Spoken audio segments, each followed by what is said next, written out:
खुलुमबाय आं सिबिरानि ब्रह्म नोंथांमोनखौ आंनि sbbodonews चेनेलाव गासैखौबो बरायबावनाय थाबाय नोंथांमोननि थाखाय आं गोदान मोनसे भिडिअ लानानै फैबावबाय अन्नानै भिडिअखौ जोबजासिम नायलांदो खेबसेयैनो 150 जरानि जुलि बिश्वनाथ जिल्लानि गहपुर साब डिभिजननि सिङाव थानाय दाफ्लागार होननाय मोनसे जायगायाव मोनसे ससियेल मेरिज सेरेमनिनि गेजेरजों खेबसेयैनो मोन 150 जराखौ जुलि होनाय जादों।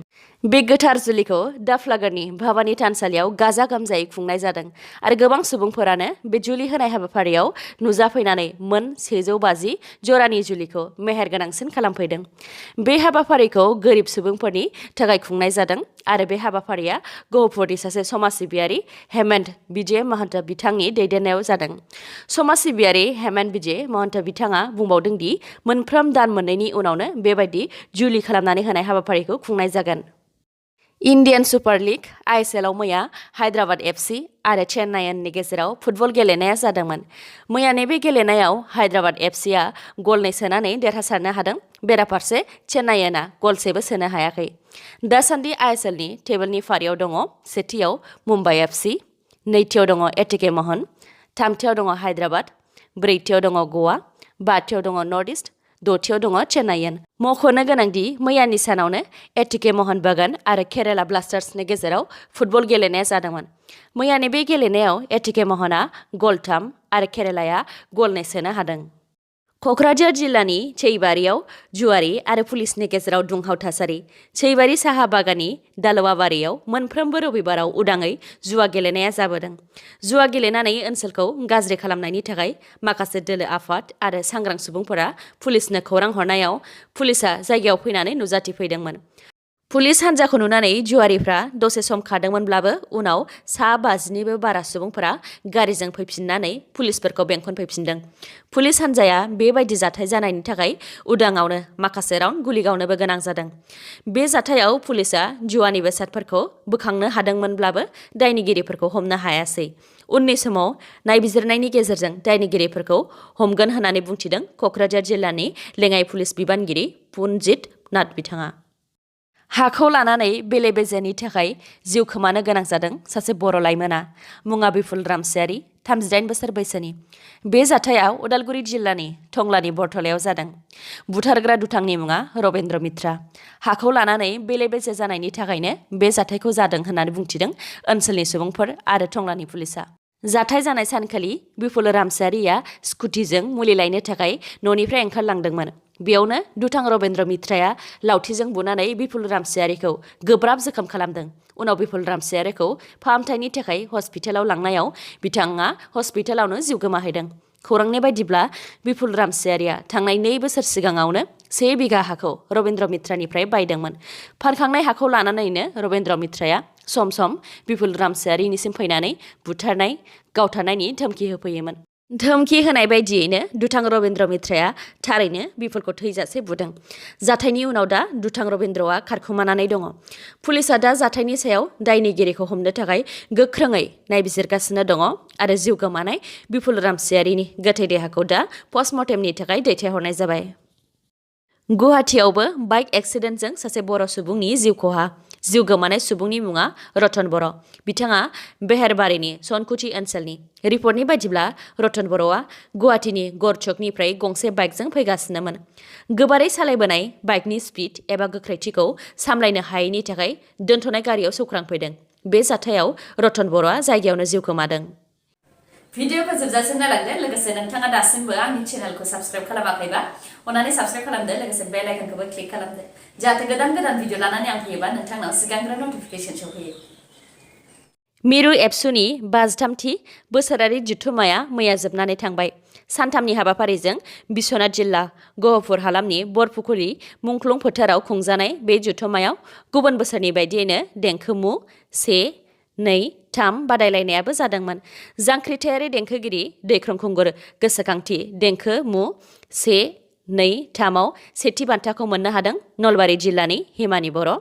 नैथि बान्थाखौ मोनदों क'क्राझार जिल्लानि जांगिला बसुमतारी आरो थामथि बान्थाखौ मोनदों सनितपुर जिल्लानि प्रमद सोरगियारिया। मिरु एबसुनि 53थि बोसोरारि जथुम्मानिफ्राय मिरु एबसुनि गोदान आफाद दाफुंनाय जाबाय। बे गोदान आफादनि आफादगिरिया दिपेन बर'।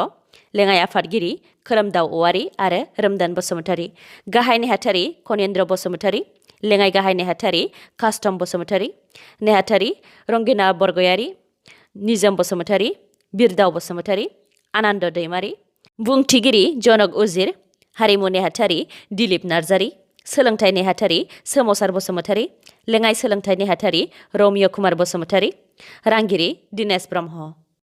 जानो गोनां 2021 मायथाइनि आसाम बिधान सभा बिसायख'थियाव बिजेपि हान्जानि बेरेखा गसंनो थाखाय BPF हान्जाया जायगानि आरो हादोरनि दोलोफोरजों सावरायलायदों।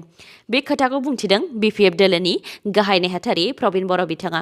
प्रबिन बर' बिथाङा खौरांगिरिफोरनि सिगाङाव बुंथिदों दि BTC बिसायख'थियाव BJPआ जि खालामदों बेनि थाखाय दुखु मोनदों, जायनि थाखाय जायगानि दोलो जेरै आसाम जातीय परिषद, रायजो दल जों सावरायलायदों आरो कंग्रेस आरो AIODFजोंबो सावरायलायनो नागिरदों। आनअफिसियेलि मोनफ्रोमबो दोलोजों सावरायलायखांबाय आरो BJPखौ फेजेननो थाखाय गासैबो रोखोमनि नाजागोन होननानैबो बुंथिदों बिथां प्रबिन बर'आ। श्रीरामपुराव रेल लामायाव रेल आवथेनानै सोमावसारनायनि थाखाय हमजादों सा 19सो सोमावसारगिरिफोरा।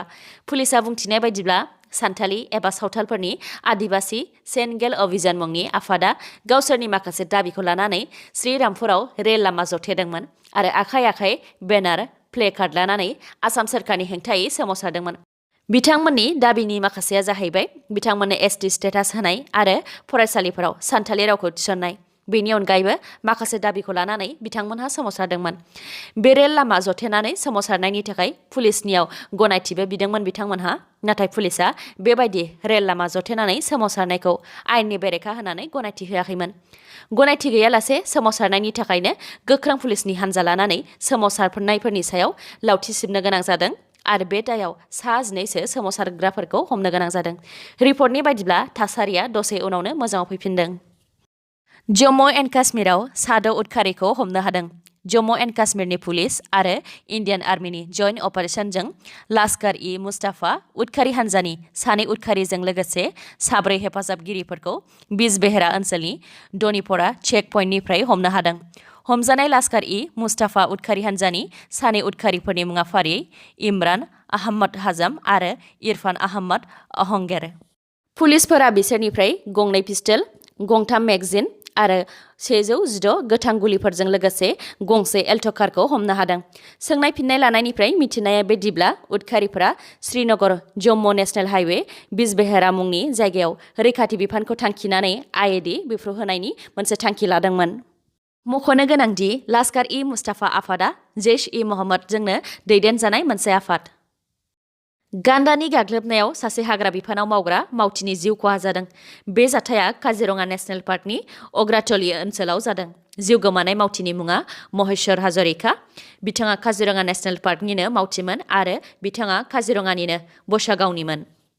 त्रिपुरानि धालाई जिल्लायाव सासे BJPनि मावथिखौ गावथारदों। गावथारजानाय BJPनि मावथिनि मुङा कृपारन्जन चाकमा। खौरांनि बायदिब्ला सिनाय मोनै माखासे दुथांफोरा हाथियार लानानै BJPनि मावथि कृपारन्जन चाकमानि न'आव हाबनानै गावथारदों। त्रिपुरानि BJP बुंथिगिरि नवेन्दु भट्टाचार्यआ बुंथिनाय बायदिब्ला बे बुथारनाय जाथाया जानो गोनां Tripura tribal areas autonomous district काउन्सिलनि बिसायख'थिखौ लानानै जादों आरो दायनिगिरिनि हेंथायै गोख्रों राहा लानो थाखाय दाबिबो दैखांदों। दिनैनि भिडिअ'आ एसेनोसै। गाबोन आरो गोदान भिडिअ'जों लोगो मोनफिनबावगोन। नोंथाङा दासिमबो आंनि चेनेलखौ साबस्क्राइब खालामाखैबा अन्नानै साबस्क्राइब खालामदो, लोगोसे लाइक, कमेन्ट आरो शेयार खालामनो दाबाव। गोजोन्थों।